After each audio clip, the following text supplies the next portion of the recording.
Hey, do you love video games, weed, and hilarious conversations? Well, then you'll love Game Buds, the podcast where 5 friends get stoned and have elevated conversations about video games. You know, video games. Join Nick, Travis, Ryan, Andy, and Matt as they share their opinions on gaming. Listen to their funny life stories and make sure to have some munchies close by. The Game Buds are universally acclaimed and objectively correct in everything. This is true. This is true. This is Nick saying this. They really are. So do yourself a favor and tune in every week for a new episode. Don't forget to subscribe, rate, and review. So join the hangs wherever you get your podcasts.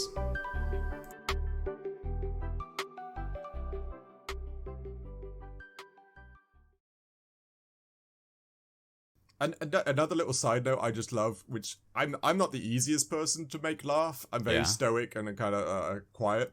But some of the names of the bad guys that you come up across, like the first bad guy you come across, when you start a fight sequence, it gives you that banner, and it just said assholes. I was like, well, yeah, that's our description, I suppose. You're not wrong.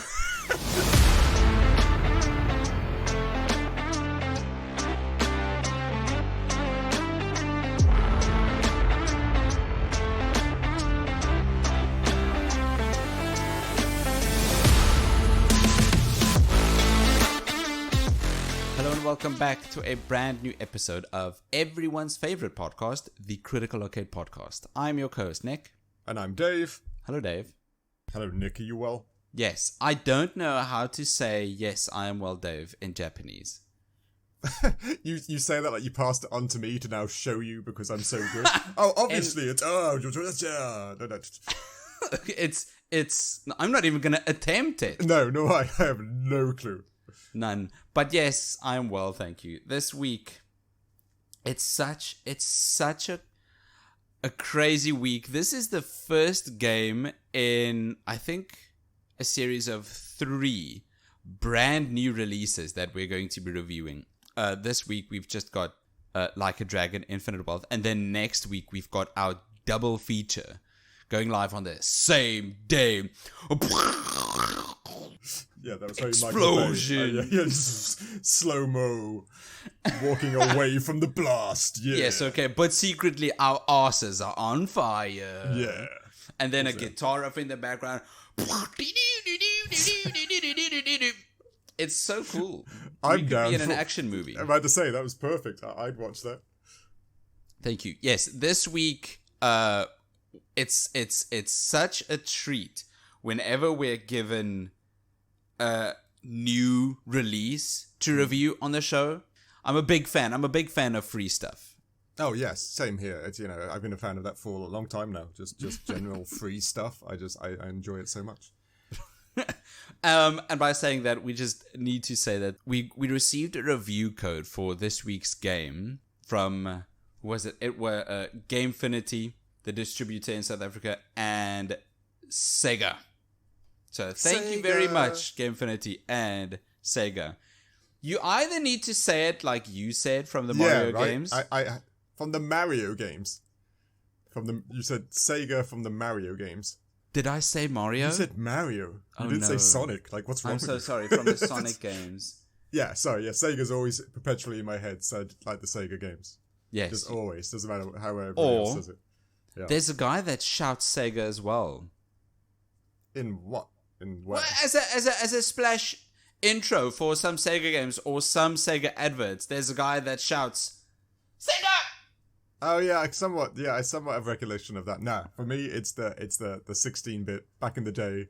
Sega. People chanting Sega, of course. No, that's just as iconic, really. But now we just get a woman's eye looking at the word Sega and a single chord. Yeah, well, that's it. It's that's sad, all you get. Isn't it? Really, by all accounts, that's quite enough sad. Sega for you. Yeah. But regardless, thank you Sega, thank you Gamefinity for this week's game. Dave, how would you tell us what have we got?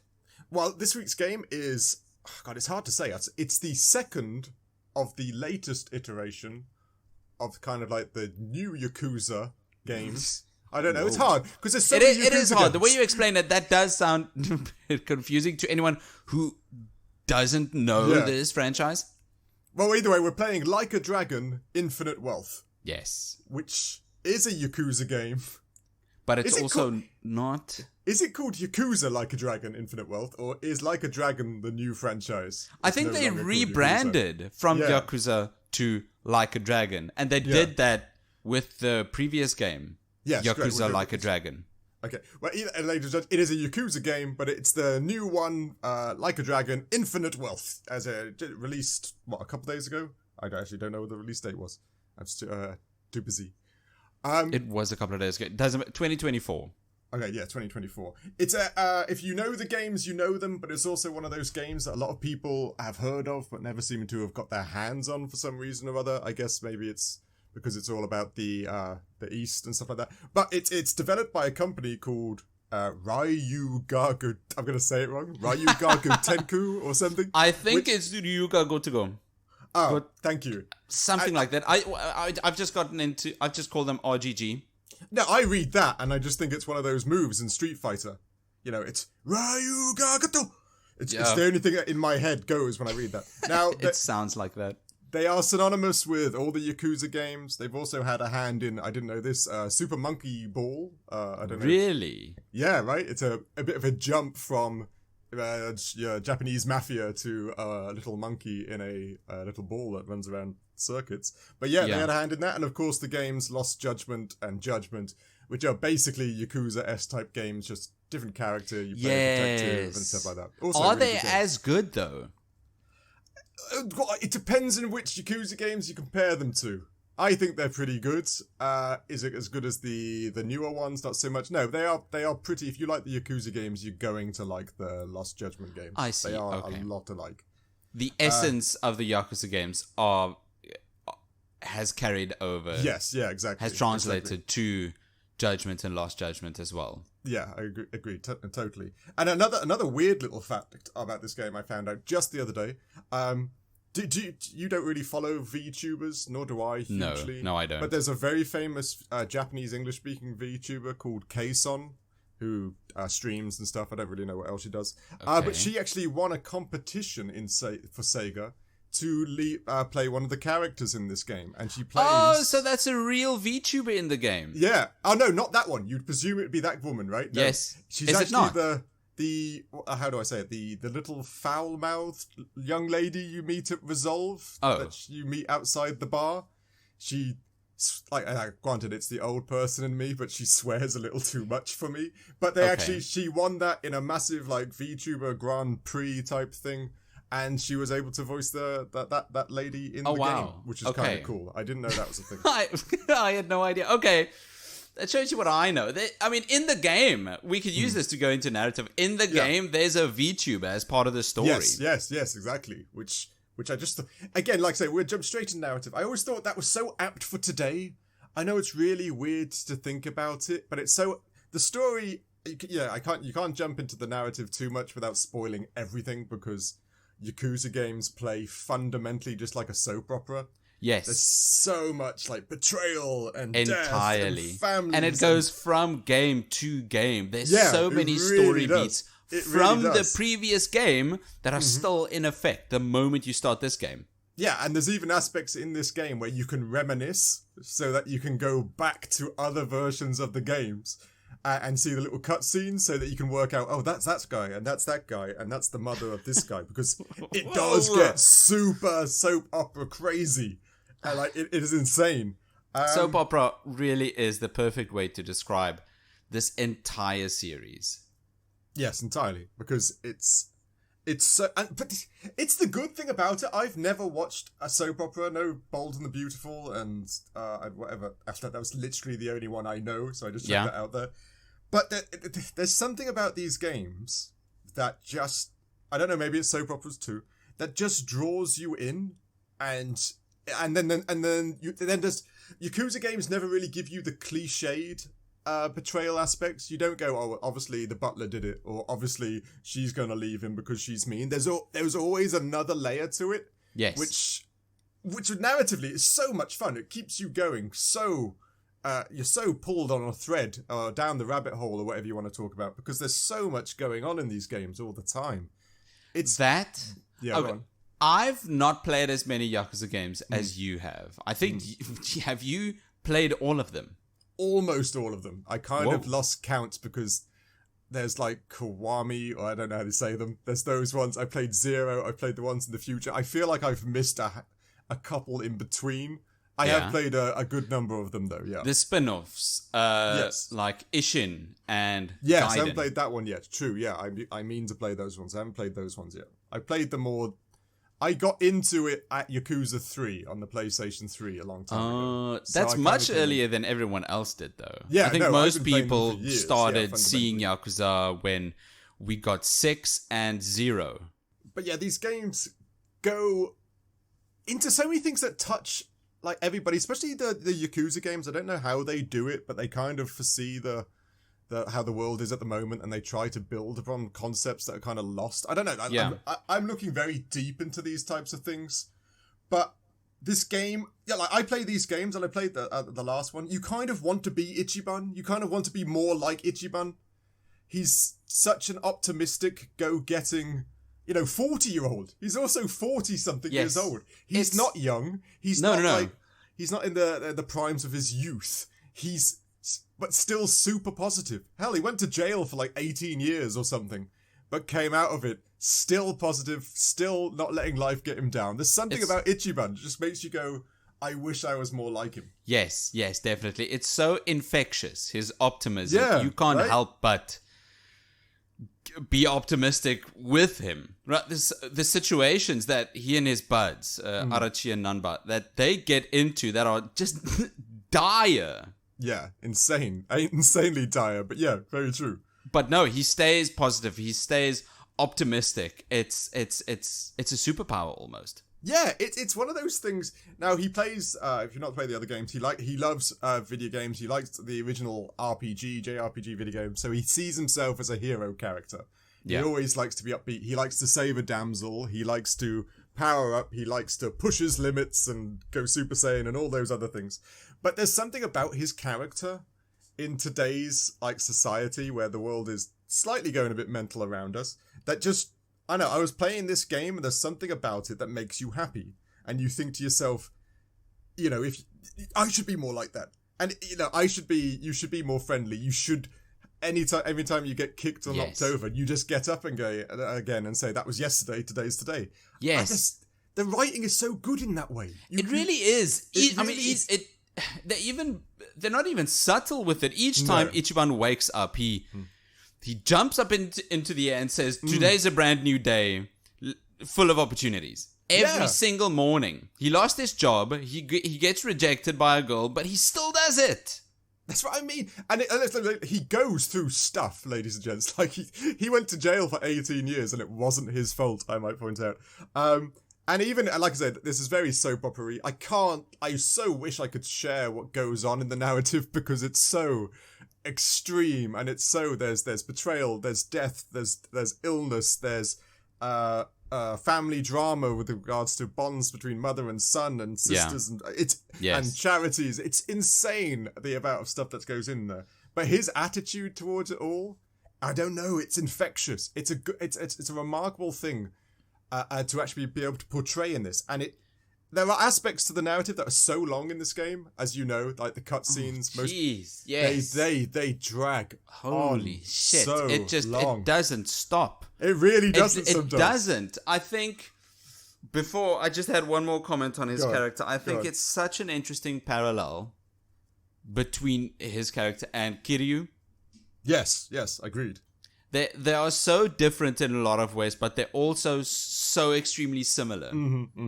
It's incredible that RGG was able to make 6-7 games with Kiryu, and then jump over to Ichiban. Yeah, and he's so different, but it still makes so much sense. A character his to be in a world like this. No, I agree entirely. Like the Kiryu was that stoic, kind of brooding, sexy. Dragon of Dojima. That's a Dojima, that's right. But he was always a good guy, or turned into a good guy, because he didn't like his past. And you're right, there's a few characteristics that Ichiban and Kiryu have that exactly the same. That's why they become friends, and later you get to play with Kiryu in this game. It's just, the writing is good. There's also one thing that always got me about this game. You get so many like bizarre and happy-go-lucky moments and insanity, and then it will switch to that, oh yeah, this is an 18. You're like, instantly. Whoa. Yeah, like you're like, whoa, instantly. That guy just got split in half by a machete. Oh wow, like, they did not hold back. Right? They're like, oh damn, I forgot. You forget because it's so happy, and you got so many daft stories and little games to play and all this, and then you go, whoa, okay. It's almost like they try and bait and switch the atmosphere. They really do. They did this in the first game. There's a moment in the first game I'm not going to forget. One of the first big arcs you've got is you work at a bathhouse. Yes. I'm saying first, but this is the 7th Yakuza game, Like a Dragon. The first one with Ichiban. Yeah. Ugh. You work in a bathhouse, and just outside, on your way back from a mission, you encounter... Ooh, I can't even remember his name, but it's this big... African-American Japanese man, if I can say it like that. And he's just so extremely stereotypical American. Yeah. It's a massive joke. Yes, they do love to make the stereotypes and like amplify them by 20. It's just one huge massive joke that you've got to take with a grain of salt. And it's so light and silly. Seconds later, you walk into the bathhouse and you see this grim scene. Your boss was he hung? Yes, I remember something along those lines. I haven't played it in a long time. I think it was hung, or he was stabbed with a knife, or a katana into the wall. Yeah, the games do that. Like you said, the bait and switch. You go, whoa. Like you instantly go like, and we're not talking like it's seen off screen or there's presumed violence. No. A lot of the time you will see being stabbed. You will see blood. It does that so well. Like you forget that you're actually Ichiban is in a very serious scenario, and this is very life and death. All of a sudden, they did it in this game too. I'm talking to one of my old captains, who I like really much, by the way, and he's telling me the story of how my old captain Arakawa, absolutely annihilated an entire clan by himself. That was a good bit. That's right. That was a good bit. And then he gets to the boss, and then he tortures the boss, and it's thundering, and there's blood, and maniacal laughter, and they don't hold back at all. No, that bit was hard to watch. Jeez. Whoa, like let's just say the finger count was a bit extreme on that. Yes. But yeah, it does that. It's that's the soap opera. Like, ladies and gentlemen, if you do play this game, it is an 18. Don't ever think it's not. There are aspects in it that are very serious and very adult in conversation. But yeah, those scenes just add the drama to it. Just turns it up so much. And again, just Ichiban's ability to deal with it and to to water off a duck's back and make the best out of it. It's really kind of inspiring, which is a weird thing to say. That's what I said. It's close to being a superpower. Yeah, it really is. It is incredible. I can't think of any other games or any other studio that makes games like this, where you just need to. It warns you of an incoming cutscene of 45 minutes. There's literally a cutscene you get to save in between. Because it's so long. You watch the first bit, you save, and then you continue the next bit. It was balmy, but go on, yeah. It is the first game, or the first series of games that have warned me. There's an extended piece coming in with minimal gameplay. Are you ready to proceed? Yeah, it's true. It's this game saying, massive cutscene incoming, sit down and shut up. Yeah, really? And it is, if you got the time, it is engaging if you just... Very much. If you just sit down and watch it. Yeah, it's... Like, it's so hard because the narrative, I want to say things, and I've said it before, I can't because it's so good. You don't want that spoiled in any way. Like, I can't spoil anything that's taken the essence of the game away. Even information that you should know for this game we don't want to spoil it No, because there's a spoilers from previous games. Exactly right. But yeah, it's, like narratively, this is a kind of a masterclass. It's like I say, it's that juxtaposition of balmy and lighthearted, and for me, and then the intensity and the loss and the family and the tears and all this. It's just for me, I enjoy that side of things. It's such a good foil to one another. You mentioned that a game like this could be a masterclass in the narrative for any game.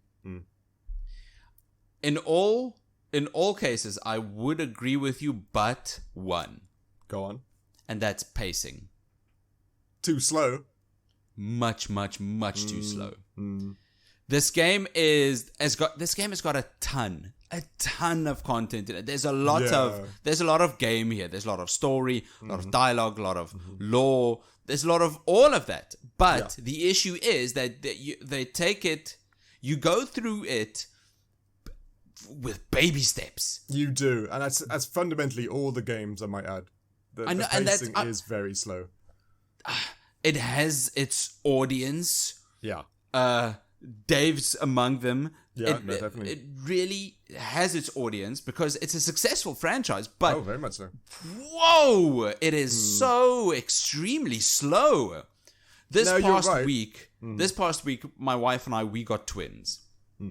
It's very exciting. But as someone who is not sleeping, a game like this is... That's a good point. It's a death sentence. Yeah, that's perfectly valid. Yeah, no doubt. If you're not avidly pushing buttons, it's hard to get through, right? I was getting into a cutscene and I thought, okay, I'm falling asleep here. This game is not doing me any favors. And I thought, okay, just after this cutscene, I'll save. Yeah, we've all been there. I know that feeling. After this cutscene, I'll save and I'll put off. That was just after 11. You know when the game finally ended the cutscene and let me save? No, go on. The next day. What, 12? Are we talking literally? Yes, after midnight. I'm making it a bit more dramatic. Yeah. But I'm not kidding. The next day, the game finally let me save. Yeah, I was falling asleep on the couch. Well, I will give you the twin factor has a gauge there, but you're not wrong. They're not wrong. The pacing can be really slow. And the beginning of these games are kind of known to be quite slow because they have to build up the narrative. Yes. You need to be reintroduced to exactly. the gang. And this has the same. Yeah. But why? Yeah, why on earth? Yeah. This is part of the intro sequence to this game. Why did we spend an hour on just a date with the lady okay, granted, a major character in the previous game, Psycho. Why did we go on a date that went nowhere? I'm guessing that comes back to be a point later. I hope so. Yeah, it has to, because you're right, then it would have been entirely pointless. But yeah, you're right. It does get slow. There's no doubt. Even I've often told my wife that I actually read it faster than they say it. So I'll press X because I'm reading it faster because it takes them down from 45 minutes to 20, which is still a long time, but I can do it faster than they can. But yeah, you're right. There is a pacing issue in all these games. I agree. If it wasn't for that pacing issue, which for some people isn't even an issue, they've got 5 hours today to spend on a game like this. Yeah. A slow burn. Which, granted, if you let the slow burn just do its thing, then you can get so incredibly invested in these characters, this story. That's something that Danganronpa does extremely well. Yeah, very true. Same type of thing, Yeah, if you let the slow burn burn slowly, you're in for a ride. Yeah, which is kind of, now I think about it, kind of a Japanese thing. If you think Japanese RPGs, Danganronpa, the visual novels and stuff, they're all actually pretty slow. They like you said, what have we got? Dragon Quest, Final Fantasy. Yeah, that's right. Grand Blue. Yeah, they kind of take you by the hand, but it is a stroll more than a run. In all even the Xenoblade trilogy.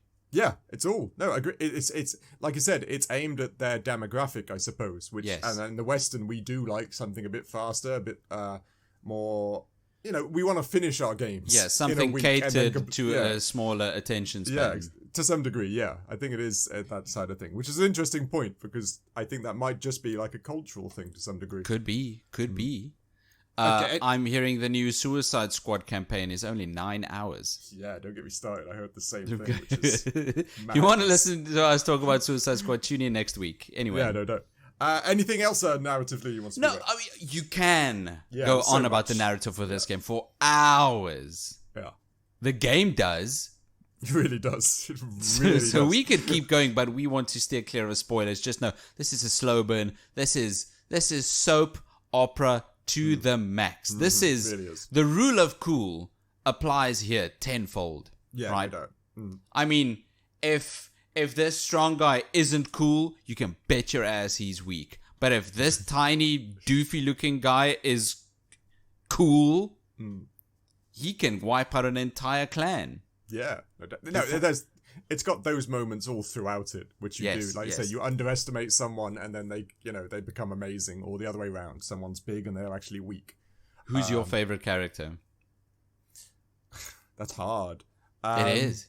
Like Kiryu, I've grown up with. Of course. His story Kiryu. in this is a lot sadder than I expected.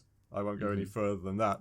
But yeah, Kiryu. It's got to be Kiryu. He's great. He's stoic. He's quiet. He's a badass. He's a tsundere, I think they say in Japanese, where he quietly cares but doesn't show it. No, I love Kiryu, but they're all good. They're all good. They really are. Kiryu, okay. I don't know Kiryu. No. I like Ichiban. I like him a lot. Nanba, Arachi, they're all good. I think my favorite has to be Joe Sawashiro. Which one's that? Remember, I just described that. That is your old captain's right-hand man. Oh, okay, yes. Yes, he was cool. I liked him too. Yes, no doubt. That's got to be one of the most badass. He is. Yakuza men. Yes, he's the pinnacle description of what you'd see a Yakuza guy as. You know, quiet, subdued, strong. Rude. All of them are. Yeah, exactly. All of them are kind of well written as characters. Yes. But that's why it's such a slow burn. And they're deep layered characers. Yeah. See, here we go again. We're supposed to be going into visuals, and we just keep on going with the narrative. Okay, visually. I thought it was a mix match of good and then weirdly bad. It's one of the things I didn't quite understand. Same. Now, this is on PlayStation 5, ladies and gents, so we all know what kind of beast that is. It can pump out some very decent visuals. And the cutscenes in Infinite Wealth are very good. They're super intense. The facial features, everything on it, the eyes, brilliant. Even the cinematography, you can clearly see that really in the cutscenes, a lot of attention was put into making them look good. Yeah. But then there are aspects. The very first scene, you go back, you do like a clip back in time where there's two people in the car. And the car itself looks so PlayStation 3. It does. It was just a block of unfortunate. Grey. It was really weird. I didn't It's so unfortunate. I first thought it was like the plot point because we went back in time. Maybe they were doing like a back in time graphics type side of things. Like, okay. Oh, that's clever. Giving them the benefit of the doubt. Yeah, like they were using a cinematic bit from the PlayStation 3 games that I couldn't remember. But I wish that was the case because there are weird circumstances in this game, or scenarios, sorry, where the graphics are just awful. They're not up to standard. I'll give it that. I think a lot of the cutscenes I've grown to categorize them in 3 categories. Yeah. The clearly very well thought out cutscenes that have got the facial animations, the cinematography, the camera's panning, it's got the voice acting. Mm-hmm. Those are the main cutscenes. They are. They're very Something well done. big is happening in that. Yeah, exactly, a reveal or whatever. Exactly. And then they've got the secondary cutscenes, which the camera is kind of moving around, but it's still got voice acting. The characters are moving. And you can skip the dialogue on those ones. Yes. You can skip the you can skip the dialogue. You can still skip the dialogue. The third cutscenes can't even really be considered cutscenes. You've got dialogue, but they just make a noise, and then you've got text at the bottom of the screen. Characters aren't moving; they maybe just turn from side to side. Those look bad. Yeah, no doubt. I don't even know if it's bad or just not as good as the rest, but okay, maybe bad. Maybe bad is the word. There's a part in it. Like I said, there's a ton of subquests or sub stories or whatever I think they call them. This where there's one where you have to be a waiter, and a silly little mini game. You work at a restaurant. You got to memorize their menu and then take orders. Yeah. And then you take the food out. But the food, when you I always remember did you play Monster Hunter? Monster Hunter World, yes. The food graphics was insane, immaculate, right? Tasty, looked great. And then you looked at this game, and there were just like simple things like a steamed fish or something with bamboo or seaweed or something, and you looked at it and thinking, I can't recognize it. It's not even like shaped right. It's really bad. I don't understand why it's that bad. Like, and there was one part where you actually have to pick the pork dish between the pork dish, the fish dish, and a vegetarian dish, and you chose the one that looked most likely like pork. Yeah, but you couldn't even see. You couldn't see. It was. I know it's a weird thing to be fussy about, but I just randomly chose it because it looked less like fish than it did pork. And I'm thinking, that's really bad. I really did not like that. Left a sour taste in my mouth when I saw that bit. No pun intended. Yeah, nice. I didn't even notice that. Good job. I'm obviously off the hook. Well done. That's why we have this podcast. But yeah, it's go on.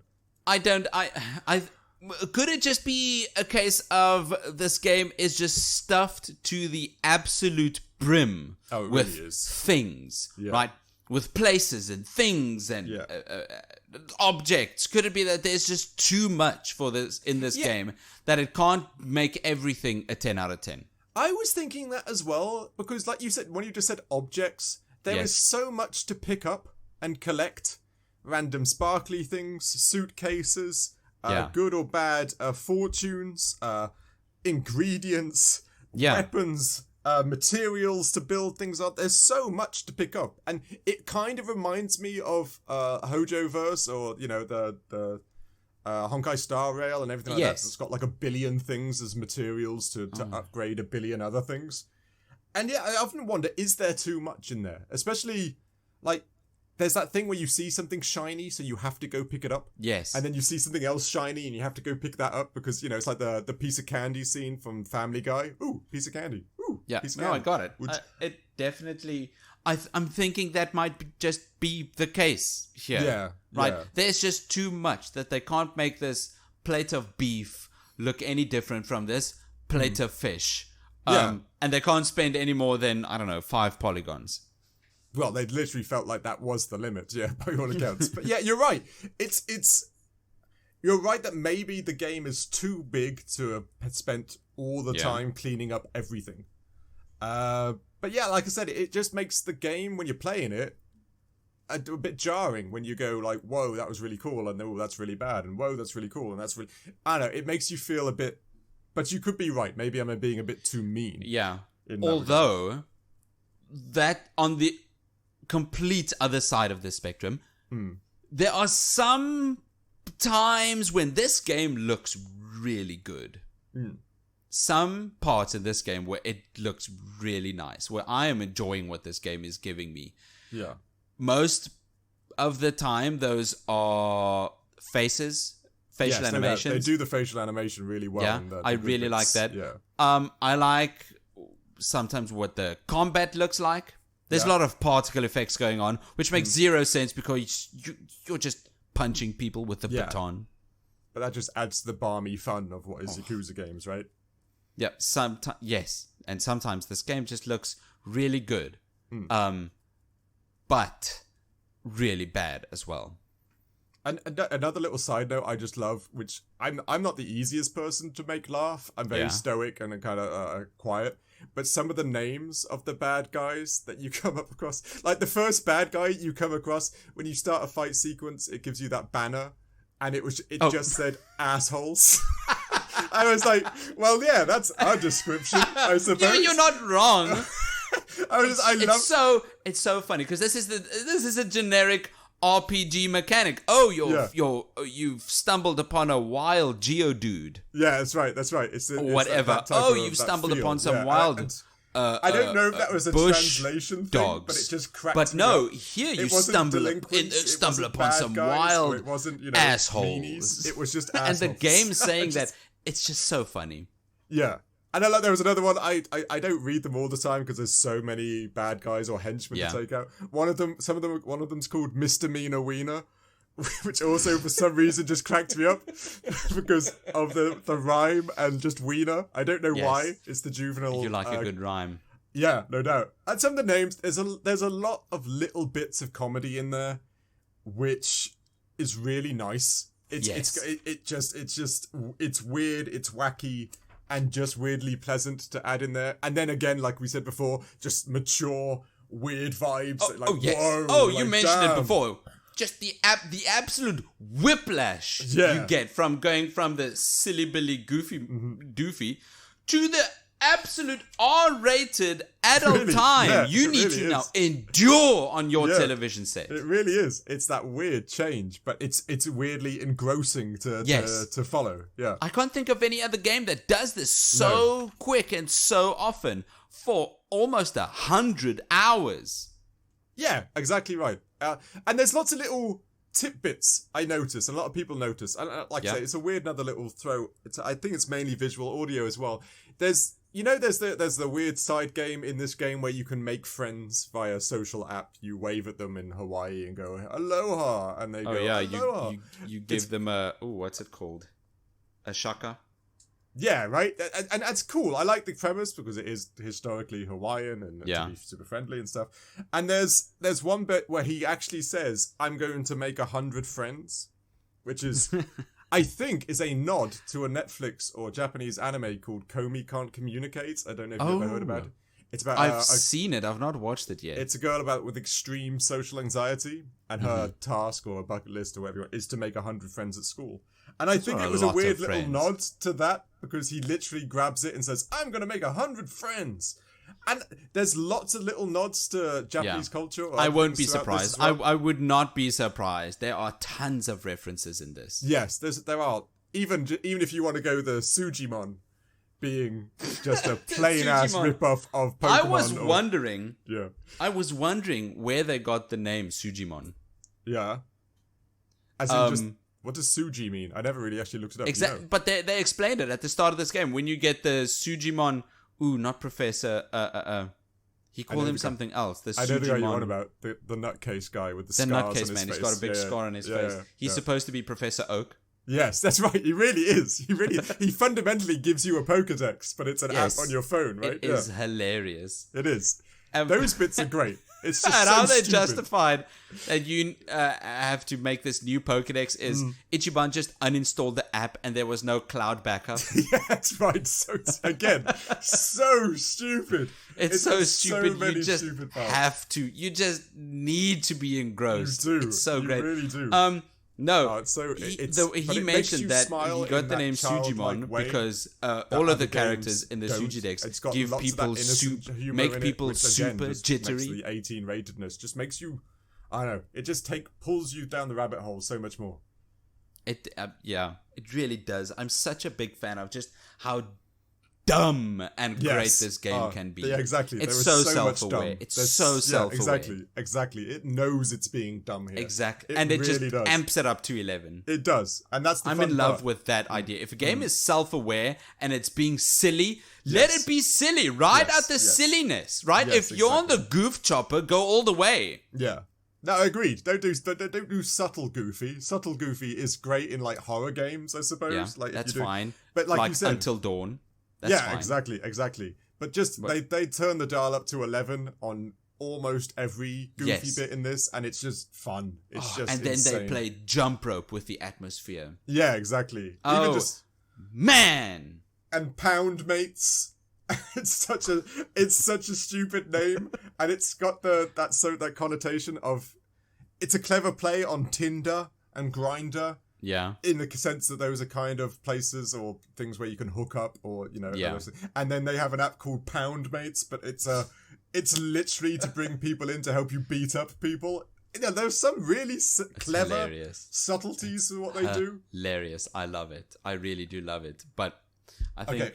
Audio Man. let's go on to audio. Yeah, go on.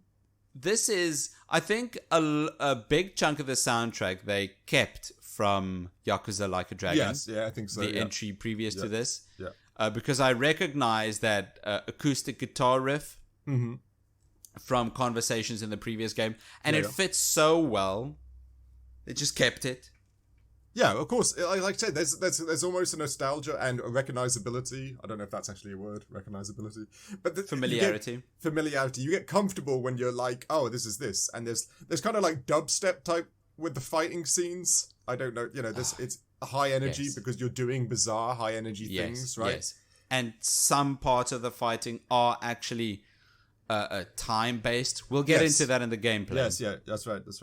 And there was one thing that blew me away a little bit, and I thought it was going to be a fault, and then I did a bit of research. You know when you get to Hawaii, and Ichiban's like, does anybody speak Japanese? Yes. And he has to find people who speaks Japanese, and he finds the taxi driver, and it goes on like that. And then later on, you're in the game, and he doesn't seem to have that problem. Like, he's going to shops, and he's saying aloha and stuff like that, but he's in theory speaking Japanese to these people. And then I looked it up. There's a ton of Japanese people in Hawaii. Like, really? Due to the war and immigration and refuge and stuff like that. Oh, wow. They say, I looked at statistics, about 14 to like 20% of Hawaii have a Japanese heritage now in 2024. So actually, there is a lot of Japanese people in Hawaii, so he would find people that would speak Japanese if you walked around there. Goodness, that's so cool. I didn't know that. To be fair, I'm only realizing this now. This isn't even the first time or first game where you've gone to Hawaii in a Japanese RPG. Okay, which one? You lost me there. Which other game? In Persona 5. Ah, yes, you go on holiday. You have a Japanese school trip to Hawaii. Yeah. That's right. It makes sense, right? It does. It's the closest American state to Japan. Yes, that makes sense too. Yeah. I think the second closest is Alaska, and that's not nearly as exotic. Yeah, it's a crazy thing. Mainly because I'm from England and you're from South Africa, so it's never part of our history to learn these things. But to find this out, I was really like, oh. And that's why their food is kind of alike. That's why there's so much. I did not know that about Hawaii. I did not know they had such Japanese culture embedded in their culture. Really? It's crazy. I thought that was really cool. It was really impressive. This is super interesting. Okay, Wow. Okay, no, that's genuinely interesting and great. And did you? And another just a twist just to turn it. Did you do any karaoke in this game yet? Not yet. The karaoke is great because there are actually unique karaoke songs now for each individual character that kind of tells you their story. Okay. So Ichiban's got like I'm the hero of like Dragon Quest and I'm gonna power up, but it's all about his. Okay. The songs are so goofy and so stupid, but also another nice little thing to add in there because it's all got a soundtrack. It's all been made for you to sing along to. Yeah. But they're so cheesy and so great. You should, like, when you get a moment, they are so dumb, but so brilliant. Speaking of the karaoke, and being in the audio segment, I noticed there's one big karaoke song that has almost been turned into a meme at this point. Go on. That Kiryu sung, I think it was in Yakuza 0, or maybe it's all Yakuza games. Yeah, you can. Is it? Go on. I think it's called Baka Mitai. Okay, you've lost me a little bit, but keep going. Is that it? It is. It's called Baka Mitai. You'll recognize it. I'm sure. You'll recognize it. Yeah. I'm seeing here. It's in Yakuza 0, Yakuza 5, and Yakuza Kiwami. Okay. Yes, I played. So it's in 3 Yakuza games. Baka Mitai. It is. Yeah. This game is so self-aware. It plays in the background on the radio, and I think it's even sung by Kiryu. Yes, that's on right. the radio while you're on your date. Yes, that's right. I think I either read that or I knew that, and you just reminded me. Yes, you're right. It plays on the radio quite a lot. You'll hear it in the background at the bars and stuff like that you visit. You'll go in there and you'll hear that they're playing that song in the background in either this game or the other games that you just mentioned. Yes, you're right. That is a thing. That's true. I did forget that. I found that super cool. And just once again, this franchise is so big that it's now referencing itself. Yeah, exactly. It's inwardly referencing itself in other games. That's kind of cool. Then you know you've made it. This game has made it. That's kind of cool. I was also looking quickly at the voice actors. Now, granted, I'd initially tell you to play this game in Japanese because of Kiryu. I know it's weird to say, because if you ever want to play any of the other games, they're not in English. So you would kind of like, if you got used to Kiryu's English voice in this game, if you played Kiwami or Zero or any of the ones, they're all in Japanese with English subtitles. So there's kind of a disconnect there because I tried it in English and I'm going to say a bit weird. I didn't like Kiryu's voice. It's not that deep. Like, the one I grew up with. Well, of course, it's Kiryu. Yeah, Kiryu's. And he needs to be a badass. It's voice acted well, sure. But for me, you've got to go with the Japanese voice actors. That said, Ichiban, the English voice actor, is a gentleman called, I'm going to get his name wrong, Kaiji Tang. Okay. And he actually is a really prolific voice actor. He does Sub-Zero in the new Mortal Kombat. Oh, wow. Gojo in Jujutsu Kaisen. He's in Seven Deadly Sins. He plays Bucky's dad in Baki Hanma. I think you've watched that one. He plays Pikachu in the new Pikachu detective game for the Switch. He does the voice. He's actually pretty up there. He's done a lot. Really good English voice actor. And a couple of the other ones, Eric, the character you get in Hawaii, the taxi driver, he's played by Matthew Young King, who did Liu Kang in the Mortal Kombat games. It was quite a big role. And then, of course, Chitose, I think you say it, was a girl or a woman named Susie Young, which I know straight away. I don't know if you do. No. No, it plays Yuffie in the new Final Fantasy games. Oh, okay. So Yuffie, she also plays a lady called Hanya in Hokkei Star Rail, and Ochette in Octopath Traveler, which is also these are big, good, prolific voice actors that have done the English dub, which is great. But I'm gonna agree with you. Yeah, you've got to play it in Japanese. I think this game should be played in Japanese. There are a lot of subtitles, of course, sure, whatever. But if you're into a game like this, then by this point you should be fine with subtitles, right? Yes, agreed. Yeah, agreed. Because there's a lot of reading. Wished I couldn't confirm this anywhere before the game came out, but that if you chose Japanese voice acting, that the Americans would still be talking English or American. Oh yes, yeah. Because that's just ultimate immersion. If Ichiban is speaking Japanese all the time, and then the cops would come around, and they were just American. Yeah, that would be cool. I get what you mean. Yeah, and that's exactly what the Japanese voice acting option gives you. Agreed. It gives you that disconnect. You actually feel it. Like when Ichiban doesn't speak English and hits Jiraiya, that disconnect where he's actually speaking Japanese and you're hearing Japanese, you feel more lost, just like he is in that moment. Exactly, like such a fish out of water. Yeah, exactly. That's perfect. And again, you don't get that when you pick the English voice acting. Exactly. Everything is in English. It's comfortable, sure, but you are losing that narrative trait that having the whole thing in Japanese, and it's made in Japanese. It is better in Japanese. It really is. It's originally made for Japanese. The voice actors, as you mentioned, the one for Kiryu. Yeah, has he been the same voice actor since the first game? I don't know. I'll be honest. I looked him up a bit, and I didn't really know the other things he was in. And his voice is it's so different to the Japanese Kiryu.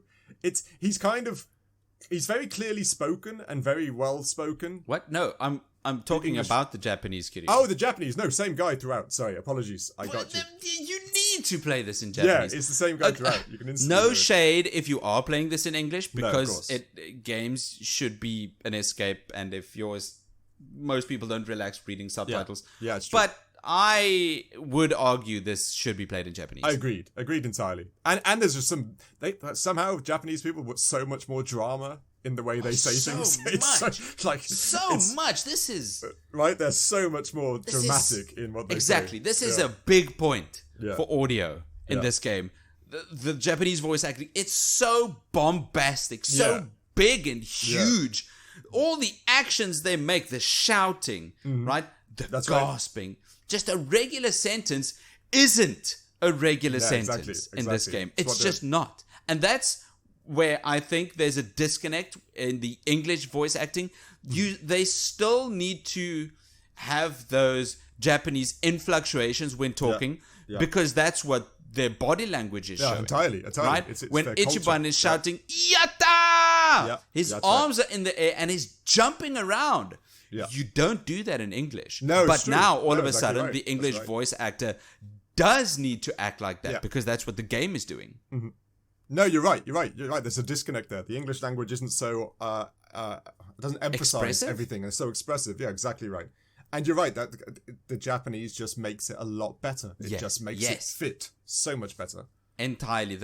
I'm a big fan of the Japanese voice acting in this game, and I think most Yakuza games. Yeah, it's just done so good, so well. It's soap opera to the max. Okay. No, it really is. Anything else, or should we jump into gameplay? Let's go to the gameplay. Okay. This again, it's one of those categories that in this game it's massive. If we were to add everything to it, there's so much to do. If you just take the story, it's a lot of fun. There's lots of beating up bad guys, traversing through buildings, checking this, jumping that, chasing people down. All of it. It's a lot of fun. But then there's the side things you can do. You can dating work, all of it, gardening, farming, character battling, deliveries, photography. You run a resort. You make friends. You build bonds by taking people. There's so many little things to do, which is great. It's very great for if you got that little burst of 10 minutes and you want to do something. But there's so much. Really gameplay wise, it's massive. It's almost, we mentioned this earlier, almost to the point where it's just starting to become too much. Yeah, a game like this could very easily intimidate players who don't usually play games of this caliber. Very right? true. Because there are franchises built upon an entire mechanic that this game has in droves. Yes, exactly like right. the Sujimon. Yes, exactly. That's the entire point of a Pokemon game. No, it is. It's in battling, this, it's just one feature out of 100. No, there's tons in there. It is great, and they're actually, like you said, they're relatively fleshed out. There's points, there's things rewards, there's things to get the best scores. There's time to get good, and it rewards you for getting good. These aren't just like tiny mini games, but there is so much. It is intimidating. You're right. It is intimidating when you think, especially if you've got a short amount of time to play games, and you go in here, and the story itself has got to be 40 to 50 hours long, if not more, and then everything else think it is has way to be more. Hundreds of hours to put in there to clock 100% completion. So just a ton. I tried. I really tried playing Yakuza Like a Dragon. Yeah, but I can't do the 45 minutes to an hour long cutscene I really cannot sit through. Yeah. On the side note, all these things are fun. There was one, I don't know if you got there. Did you do you can go on tram rides where you take photos of sickos? No. That was so stupid and so funny. It's just these wrestler guys just thrusting their hips in just really awkward scenarios. What? It's so insane. You do it and you think, it tells you sickos and look at them because they're wearing masks. And then it's just like one of those old school like rail shooters where they pop up out of nowhere and just cheesily thrust at you and then disappear. Or it's so dumb, but also gives you a smile when you're doing it because it's so insane. This is dumb, but then you think, but I want more. Yeah, the scenarios are so inventive. It's so insane. That's what I like. Yeah. That's what I like. A game like this is allowed to be creative to the max. Right? It really is. The developers are allowed to have ideas and implement them. Yeah, exactly. Right? Exactly. And they've even upped the game with the battling in regards to the combos and the tag teams and the now when you call a pound mate, it's not just a summon, it comes onto your team now for 3 turns or so. Yeah. And knocking into each other, and they've even built upon the status effects in regards to fire and ice and electricity and stuff. the battling is fun. It's a lot of fun. Yes. It's one thing I thought you'd lose. Sorry. I thought it was one thing you'd lose with the turn-based thing in regards to everything else being actually just action-orientated fighting in the other games. But they actually do keep a lot of the fun and a lot of the pacing right in the turn-based aspect. Yes. Which is crazy Totally. to think. Yeah. It really... I never played the more action-heavy Yakuza games. I started, or tried to start with Yakuza Like a Dragon with Ichiban and the turn-based gameplay. And I found it to be a lot of fun. Yeah, it really is fast-paced for a turn-based aspect. It's fast-paced. Okay, so I'm going out on a limb, and it sounds like you're a fan of the new core gameplay loop. Yes, I don't mind it. It's not too far away from what the original games kind of were. There was a lot of just fighting for the sake of it, to level up, to get money, blah blah blah. And this is much the same. Let the more colourful characters now in the turn-based mode compared to back in the day. It was just really? Okay. People wearing Did you suits just fight or suit upon yeah, suit exactly. upon suit? They were kind of generic Yakuza or ruffians or delinquents. That was it, really. Assholes. Yeah, I love that. The first ones as well, assholes. It is dumb. funny. I also enjoy the gameplay loop, and there's a lot of people who do not enjoy turn-based gameplay. Yeah, but right? But I think they get lost in the original turn-based gameplay, like original Final Fantasies, which is a lot of waiting, and then pressing attack, and then waiting, and then pressing and then you just heal. see, 22 damage. Yeah, exactly. That's it. And I often wonder if they're coloured by that play compared to what this is, which is because far it's more changed, action-oriented. right? With Persona 5, Tales of Arise, it's changed turn-based gameplay. Turn-based gameplay has changed in the recent years. Really, right? In the past really has. 5-6 years, turn-based gameplay isn't really what it was 30 years ago, basically. With Persona 5, Yakuza Like a Dragon, and Tales of Arise, or Final turn-based Fantasy, gameplay is different. That's still fun. The new Final Fantasy, that's still like an action-orientated turn-based, which is also excellent. Yeah. It's not the same anymore. So I think a lot of people are giving turn-based gameplay a bad rap. Yeah, because I agree. of what it was 30 years ago. No, I agree. It's hard to not be, but that's boring. It's not anymore. I kind of get what they mean, but it's not anymore. No. Play this game and, I don't know, Persona 5 Royal or Persona 3 Reload coming out this week. Yeah. Play those, give the turn-based gameplay a real shot. Agreed. And then we can talk. Agreed. Like I say, gameplay is so big and in depth here. It really is. Just know it's a ton of fun. There's no real way to say it. The gameplay in this is fun. It's wacky fun. It's bizarre fun. It's dumb fun. It's just fun. Underscored like 3 times. It is a ton of fun. It's the only real proper word to describe it. And that's what games are all about. Just trying to be fun. Yeah. And trying to get something from the players, evoke an emotion or whatever. Yeah, exactly. Which And this game does do. I just wish it wasn't so slow, so I could score it higher. That is true. It's a shame that everything else is so wacky and fast, and then the soap opera kicks in, and it's da-da-da, and then you've got to think about it, and they've got to talk about what their feelings are. It's good. It's good writing. It just slows everything down. Jeez. Yeah. It's so... Okay. The gameplay is another aspect we could just go on for hours and really hours. Could. It's so much there. So much there. Okay, performance-wise, did you get anything that went wrong? Performance, I do just think there's just some graphical bugs.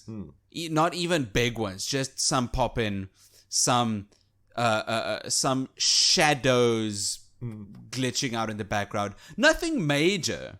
I think the one would be... when there's a short focus on a new character, let's say the Kiryu clan's new captain, they focused on him and the background was blurry, which is cool. And bland. Yeah, I agree. But not just bland, but the blur effect would just be massive, would kind of just be massive blurry pixels. A light in the background would be 5 blurry pixels. Yeah, no, I know what you mean. And that can't be right. I think that is a performance issue. But they're small. They're tiny. Yeah, I had a same here. I had a guy I was going to say hello to build up the gauge, and just as I said hello to, he just disappeared into... But it's randomly generated, so I'm guessing they have a path, like A to B, and once they get to B, they go back to A. So, Yeah. and there was a really annoying in-battle system where your camera didn't keep up. You know how your people move and you could be like one like corner of a square, say, and you're fighting this person, and then somebody attacks you. I couldn't see the animation of them attacking to block because the camera did a long swing round so that you get... really? Yeah, and it happened a few times, so you can't time your block because you can't see it. You can't see what's happening. But that is a bug because that hampers your it really does. gameplay. There was a few times, and it's being so dramatic because the camera's like, it zooms around to get behind the perspective of the character you're trying to block from, but sometimes it's just too slow. They've attacked me already. I couldn't block. I couldn't see what they were doing. It's annoying more than it is game breaking. Yes, that's definitely, all it really is. definitely. I wouldn't call it game breaking. That does have an impact on your gameplay slightly because you couldn't block. Yeah, exactly. But that you just put that up to the camera being weird. Yeah, exactly. That was about it. Again, they're little things that they niggle at the gameplay, but that's about it. Yeah, same. Nothing huge. No Pokemon and Scarlet and Violet type issues. Like I said, every time I go back to the game, I'm surprised that even exists the way it is. But yeah, anyway, it possible. performs. That's $1 billion. I know. No, it can't be. It's crazy. Okay, value for money then. Now this is high. This is so high. Yeah, but this has got. There is so much game in this package. But this is where the controversy comes in. Yes. Please tell us. Because, ladies and gents, it's the first time in the West. Now, this happens quite a lot in the East, in Japan and the Asian countries, where New Game Plus was behind a paywall, so to speak. You had to buy the deluxe version to get the New Game Plus to it. So, and that's the only game I know that's done that. Like, I know later on they'll release a New Game Plus. I think God of War did that, didn't they? As an update later on. God of War but it was in a free update. Yeah, it was a free update. It wasn't behind a paywall. No. This is the first time if you wanted to play the game in New Game Plus, i.e. have the items you have and the skills, you had to pay for it, which is a really weird thing to do. It is, and not great. No, it's like, we all know there's and this game as well, there was paywall type stuff in regards to cosmetics or weapons or sometimes just an accessory to help the grind be less grindy. You learn more experience or something. But this is the first time, in my knowledge, a complete feature, like a well-known, well-liked just a feature. Big feature of the game that should be part of the game. It really should. I keep thinking back to games in the 90s. Yeah. That was just one purchase, and then you got the full package, every feature, every game. Exactly. It had everything in it. And then I'm wondering, okay, if a game has New Game Plus, now I need to wonder, is it something I need to pay for extra? Yeah, Are there certain features that are microtransactions? It's that games as a service thing that's creeping into everything now, right? Bullshit. You don't own anything, right? You don't own it. It's a service we provide to you. Ooh. Oh, thank you. It's scary. Ubisoft. Yeah, I'm looking at you. No, you know I'm looking at you. That is just, it's a big conversation that I am not ready for. No, and this game, granted, you're not wrong with your initial statement. There is a ton in here. If you don't care about the New Game Plus, which I'm sure a lot of people don't, they just restart the game as a new playthrough. Mm-hmm. And there's mountains in here. There's the Sujimon, and it's Pokemon not aspect. It's not hiding it, and it's not essentially bloat. No, I'm looking at you, Assassin's Creed. Exactly. And it's not bloat. These are genuine, fun games. Genuine additions. No achievements are blocked behind like a New Game Plus, because that would have been a dick move. If you could only get 100% completion if you had New Game Plus, which means you had... Come on. That would have been really... a dick move, you're right. Granted, the platining this game is very hard. Like the things you have to learn and stuff like that. Still, so much there. If you want to learn Mahjong, by all means learn Mahjong and get all the platinums and unlock all the outfits and everything like that. There's a ton. And learn the entire Japanese language to 100% this game. It's insane. That's another thing they didn't translate. A lot of the things in the English version, there wasn't subtitles for the things they'd read. like on their phone or a Oh, book right, they and pick up. like a billboard outside of a it shop really was that weird. the camera is Yeah, there was zooming into. Yeah, they didn't translate it, so we were like, No. oh, okay. Okay. So All yeah, right, Japanese version all the way. Thanks for nothing. But anyway, value for money, I do think the localization... I should have added this to narrative. The localization is really good. Yes, I agree. The localization... I mean, if they're having a conversation, they'll just use... They'll talk like regular people. It's not English translated directly from Japanese. No. They'll say stuff like sleazeball or bout with an apostrophe instead of an A. Yes, they use some good English. They use remiss, which I wasn't expecting. Some of the Japanese, somebody says, "Oh, I was remiss. I forgot to tell you that," and I was like, "Whoa, cool word, nice. I like it." No, you're right. The localization was quite clever, and you're right. Yes. They use lots of American colloquial terms for things and stuff like that. Yeah, I like that. That's not in value for money. That's supposed to be a narrative. No, but it's just a nice little tidbit to add to the end, right? Yeah. Okay, so what did we score this bad boy then?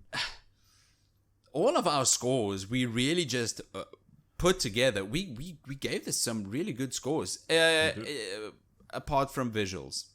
Yeah, we both kind of scored visuals as its lowest point. Apart from visuals, the lowest point, and which wasn't even that low because this game still looks good. It does. It's just it's too much butter. Yeah, it's butter spread over too much toast. Yeah, too thinly there in we some go. areas. There's exactly. your Lord of the Rings reference. Nice analogy. Thank you. Anyway, our scores for this game, we put it on the streets of Yokohama to be found by, here we go, some Yakuza members with kind of a doofy face, but you kind of grow up in the Yakuza family and then you get sentenced to jail for a crime you didn't commit, and 18 years later you get sent out. You are finally freed of the slammer and you've matured into the letter grade rating of B+. Yeah, no, like I said, it is a B+ game because of the things we pointed out. It is a bit rough around certain areas, but B+ again, it's definitely a game you pick up and you try. It's good. If you love it, then that's an A+. It's the same thing we gave Subnautica, Inside, Fear. You know, it's up there with those big boys, right? That's what we gave Spider-Man 2 from last year. Exactly. That's a good game. That's a really good game. We don't just give out Bs to any game. Exactly right. So if this game's getting a B+, you bet your ass this is a great game. It really is. And especially, like I said, if you've never played these games, it's a good one to go into. Play it in Japanese, and then if you like it, you've got one hell of a backlog to go through to learn everything else. You know, there's a lot there. It's a lot of fun. It really is. So I'm very satisfied with our score for this game. Yeah, no doubt. Jeez. That monologue was a bit long-winded. It was a little bit, but I went with it. Yeah, it was good. Anyway, thank you for listening to this week's episode of the Critical Arcade Podcast. If you'd be so kind, you could leave us a review. It'd help us a ton. It really would. You could follow us on our social media channels, YouTube, Instagram, or you could catch us on email. I'm nick@criticalarcade.com. And I'm Dave at criticalarcade.com. Besides for your email, Dave, where else can we follow you? Well, I am out and about, but I did, during playing this game, I did make some friends, as part of the gameplay tells you to. But I made friends with all the sickos that I took photos of around on my tram trip. And I've got them, I've asked them to do me a favour, that if you do follow me, I will have them follow you for the rest of your life. Thrusting and showing their man muscles at your grandma and everything throughout the entire rest of your existence. So if that's your type of thing, which I'm sure there are some people out there that is. Yes, I was about to say, follow me. But if that's not, and you want to keep your poor grandma's eyes still innocent, then by all means, don't follow me. That's up to you. Don't do it unless you like it. Then follow it. If you exactly don't, rather support us on Patreon for exclusive content, post-show, and critical cinema, which you by now already know. We review movies just like we do games, and all of that's on Patreon. So, how about, Dave, you tell us, what have we got lined up for next week? Next week, we've got a game where we actually brought up, again, in this stream, we're actually playing the newly remastered, or remade, I never know which one it is, Persona 3 Reload, as well as the newly released Suicide Squad, Kill the Justice League, which... Yes! Double feature, baby! Yeah, it's going to be a lot of fun. Like, two foils of, like, games. One's a Japanese RPG, one I guess, squad-based shooter type aspect, so... Yes, two very different games. They're only alike because they are new. New and shiny and just came out, so... It's going to be a lot of fun. If you have finished your commute and you still need to listen to the other episode, get your ass back home and drive to work again. Then you can listen to us twice. That's right. Get back in the car, use some petrol, and listen to the next one. Yeah, exactly right. But that's it. Yes, we're looking forward to next week's games. Plural. Yeah, it's going to be a lot of fun. Like I said, it is. It's it going is. to be Join busy. us.